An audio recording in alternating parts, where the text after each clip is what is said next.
Hello and welcome to BCHL Wrap Up. I'm your host, Tali Campbell, Bear Mountain Arena, the home of the Victoria Grizzlies. On today's show, we talked to Michael Olson, part 2 of the interview of BCHL alumni, Cole Todd is our Island Sports News Spotlight Player of the Week, and more. You're currently watching BCHL Wrap Up.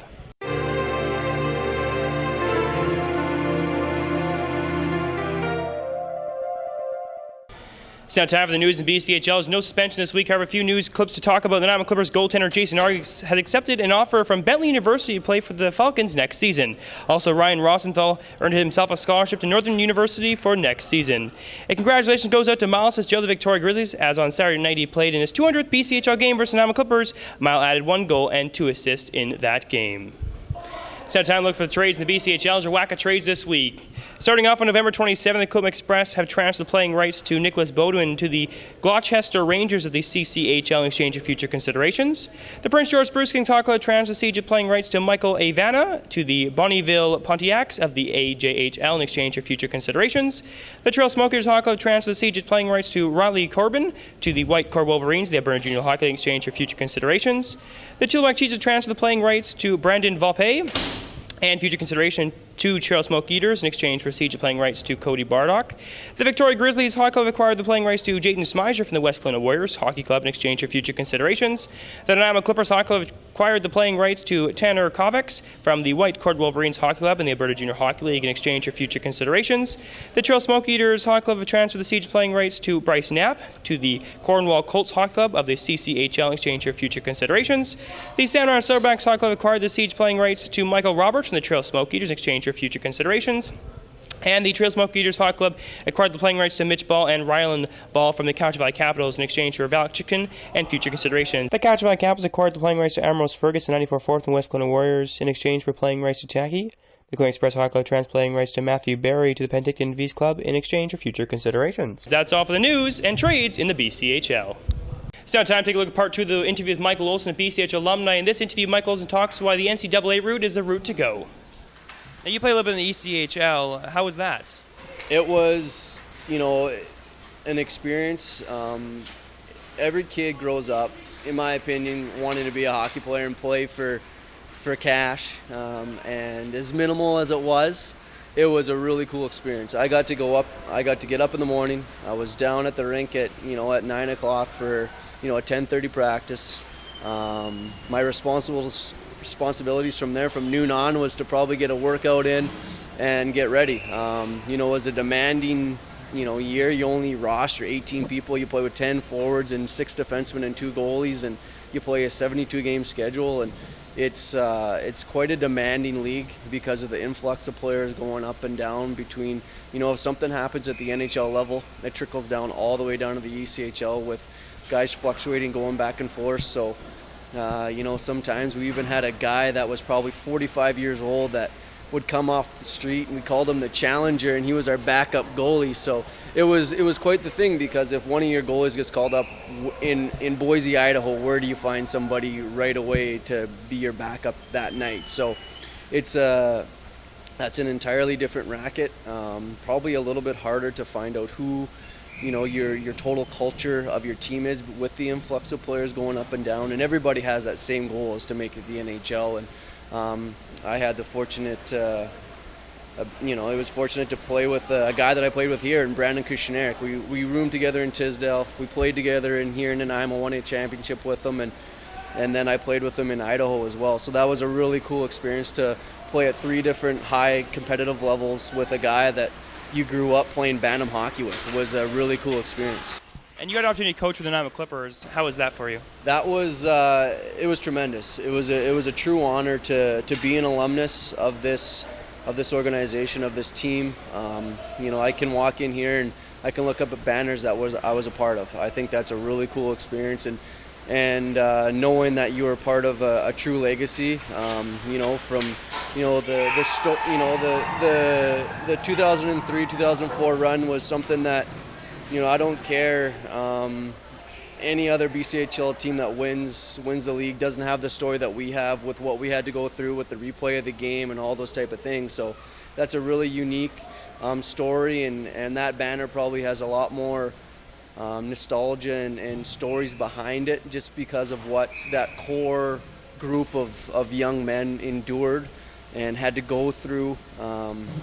You look back on it and you really are, you're honored to be a part of something like that, something that cool, especially when Nanaimo hadn't won in 26 years and all those type of things. And it was a really cool experience. And then, with the coaching, for me to come back and to help, be a mentor to some degree, in hoping that the young men that I was going to be involved with got to experience what I got to experience out of the game of hockey, and hopefully more. Hopefully they make it past February of an ECHL season and you go home and you kind of had enough. But hopefully, guys get to make it to the NHL. And yeah. And not to be on the spot or anything, were you going to see you anytime soon behind a bench? I don't think so. Right now I'm. Don't get me wrong, I enjoy the game of hockey. I love the game of hockey. I love to coach the game of hockey. I love to be involved in the game of hockey. And right now, it's been a nice transition to actually become a regular person and live kind of that Monday to Friday kind of lifestyle. Actually kind of figure out what Saturday and Sunday actually is. I've never lived this way before in my life. At the end of the day, for me, family comes first, and that's how I was, I enjoyed my dad being able to coach me, and someday I hope to be able to coach my kids. And you never know, once they're grown up or whatever level they make it to, I'm sure you'll see me behind the bench at that level. And at the same time, the game isn't going anywhere. Whether my kids are growing up and in high school or university, the game's still going to be there. It's not going anywhere, I'm sure of that. It'll be long here playing, after I'm dead and you're dead. So hockey's strong in this country. All right, thanks, Michael. Not a problem, thank you. It's now time to take a look at the game of the week on Wednesday nights. And now the Clippers take on the Cowichan Capitals, the Big Stick in Duncan. Gets to the red line and sends it in. Renwick will glove that down. Gushu will clear it back down the ice. All the way down. Foster striding back. Right on him is Ryan Forbes. Lines up Foster. Brown gets the puck. Now in front. Grabowski scores! Here's Steen Cooper. Plays it to the Nanaimo line. Colton Dolan back ahead. Brendan Taylor trying to track down the puck on the left side boards. Gets to it first. Sheldon Rempel scores! That was a tricky play. Steen Cooper lets it go. Powell to Brown. Right side. Snapshot. Rebound. Loose puck in front. Scores! Dane Gibson on the doorstep.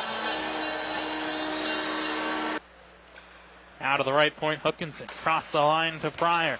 The Nanaimo captain, a snapshot and a save by Robin Goose. Puck bouncing to the left boards. Taylor leaves. Sheldon Rempel takes. He scored the second Nanaimo goal. Here's Hookinson. He shoots. He scores. There's a pile up in front, but a power play goal by the Clippers makes it 3-1. Jesse Nair over to help out.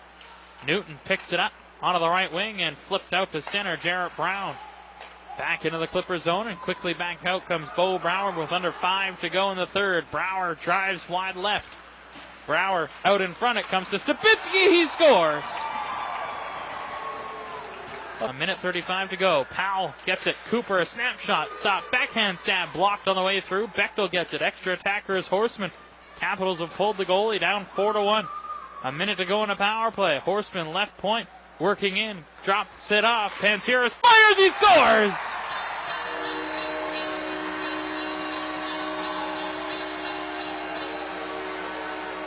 Prior to getting to all the scores in the BCHL, we're taking a look at the Island Sports News Spotlight of the Week. This week we feature Spruce Kings' Cole Todd. Todd's favorite NHL team is the Dallas Stars, and his favorite player is Tyler Seguin. His goal this season is to win the BCHL. His goal in life is to get a scholarship to the States and play professional hockey, and his best hockey moment is winning the Max tournament with the Northwest Giants in the BC Major Midget team. That was this week's Spotlight Player of the Week, was Cole Todd of the Prince George Spruce Kings. Looking at the Siena Financial scoreboard on Tuesday evening, the November 26th, Penticton V's beat the West Kelowna Warriors 3-2. On the 27th, the Coquitlam Express lost to our Eagles 7-5. Langley Ribbon beat the Prince George Spruce Kings 2-1, and the game of the week, the Nanaimo Clippers beat the Cowichan Valley Capitals 4-2. Skipping to Friday night, 7 games in action. The Victoria Grizzlies beat the Nanaimo Clippers 5-2.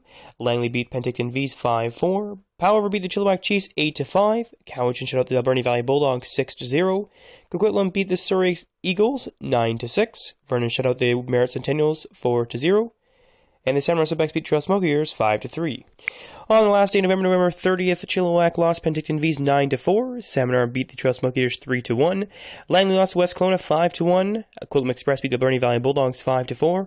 The Nanaimo Clippers lost Victoria Grizzlies 3-2. Powell River tied the Merritt Centennials 1-1. And finally, 4 games on tap for December 1st. The Nanaimo Clippers beat the Coquitlam Express 8-1. Vernon beat Trail Smokiers 6-3. Chilliwack Chiefs lost Line Urban 4-2, and Prince George beat the Power Kings in overtime 3-2. This was your St. Financial Scoreboard.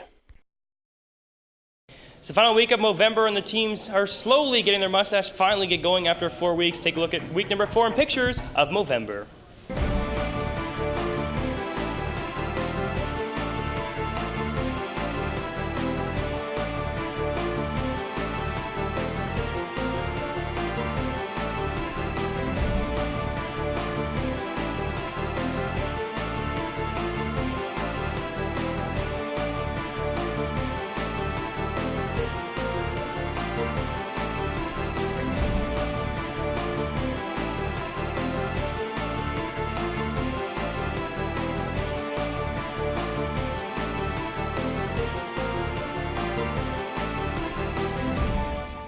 BCHL teams all month of November, of course, have been raising money, as so far the count is over $15,000 for all 16 teams in the BCHL. That, my friends, is incredible. That all goes to prostate cancer research. That's all for this edition of BCHL Wrap Up. I'm your host, Tali. See you next week right here on BCHL Wrap Up.